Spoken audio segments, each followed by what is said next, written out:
Ibyo byari bimeze neza. Yego byari bimeze neza. Nuko babigize nyine byaho ngaho. Ese nta bindi birimo? Oya, nari nateguye ibyo ngibyo. Byari biryoshye no ko umuntu yadushyira mu itama agashyongoza akavukereza gusa. Oya, naho turi dukeya. byari bisa.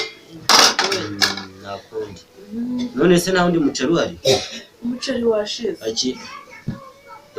Nari nateguye mukeya w'abantu babiri. Uyu ni uwa babiri? Uyu utamaza jewe?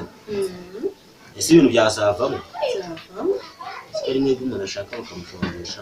Nyishyiraho ko nyihera hano akakaritiwe. Nyihera hano akakaritiwe. Ngo ugenda byibuse ndwaza rwasire gutundi washyira dukeya. Oya. Ibintu biboneke. Ariko nabiguze muri resitora. Byari biryoshye. Ese byari biryoshye ariko ni duke umuntu yashyongoza. Azendaje. Ahubwo nzamushoborara. Manuka araryoshye.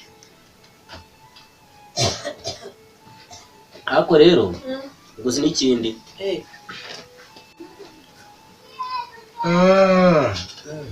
Bebe nzara.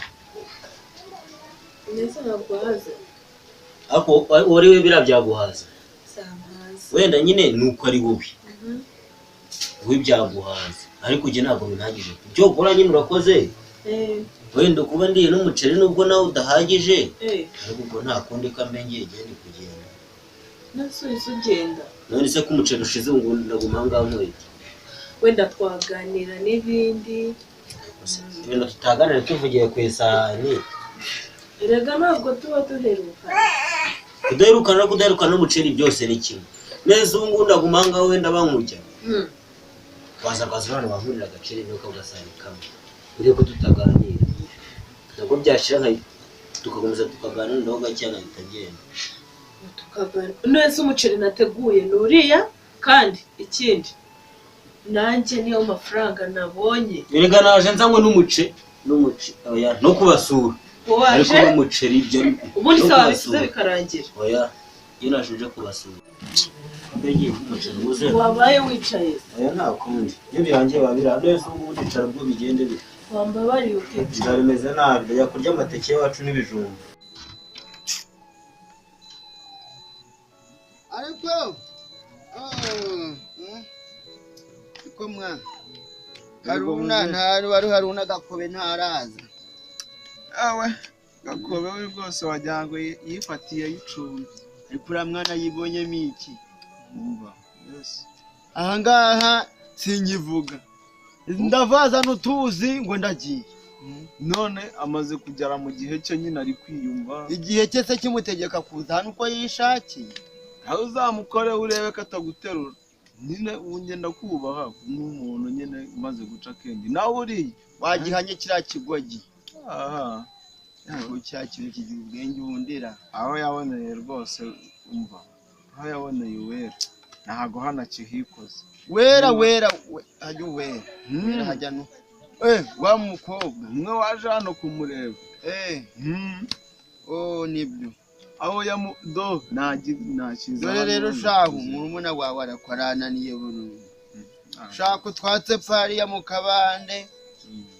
Ugerekaho nakagatoki kamwe kareba hano mwanuza mwamukandekeza. Aho ngaho. Ukazamureho turebe ko twaza kujya.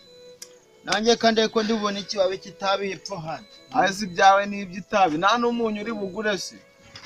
Ninga sagure wandazana wa 50. Neze turage igitoki cyonyine kitarimo n'ibirayi. Ari kugira ubwenge mwa. Kumuze wagurishije inka se wagurishije ihene ariko warasaze. Rero kurya ibirayi bigiye kujya bisaba yuko mu kijye cyokeje usigaza nicyo murajya mutera. Saza iminsi mana ya. Ariko ubwo nzagirene. Uzagira utese. Uzajya udutunga nk'inoze. Maze ngira benere. Aya muze nawe direka ibintu byo kugundira. Iyo mifuka yawe udakoramo nguzane tugure turye ubundi ujye umenya kandi ko mwirimbi nawe urirayo nushaka kujya uzana turye ukiriho ubundi ubwo tuzaba tukwibukira kuki. Ni mu rugo ariko nutimbura asanga ntagiye. Tebuka.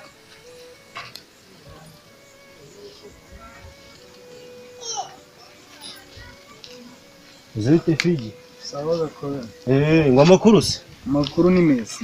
Akanya akumamagaye uri hano hafi.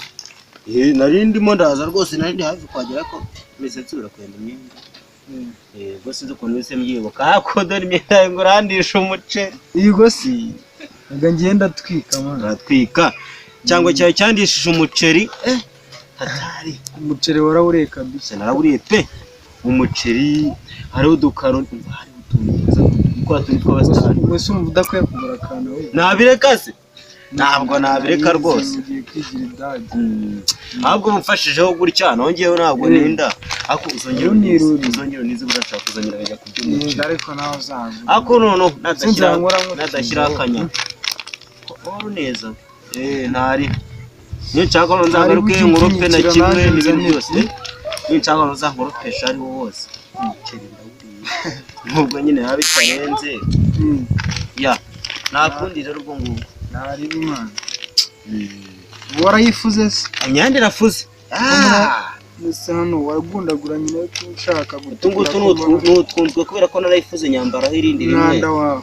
aya ntabyo mwana nzayifurira. aya nayifuze rimwe n'intambaraho rimwe ariko ibyo ntabwo babirenza ko nakunze Birenze. nabikaze ubwo ngubwo akangire gutya nyine Sawa. Abo murekeza ariko. oya ntari wasi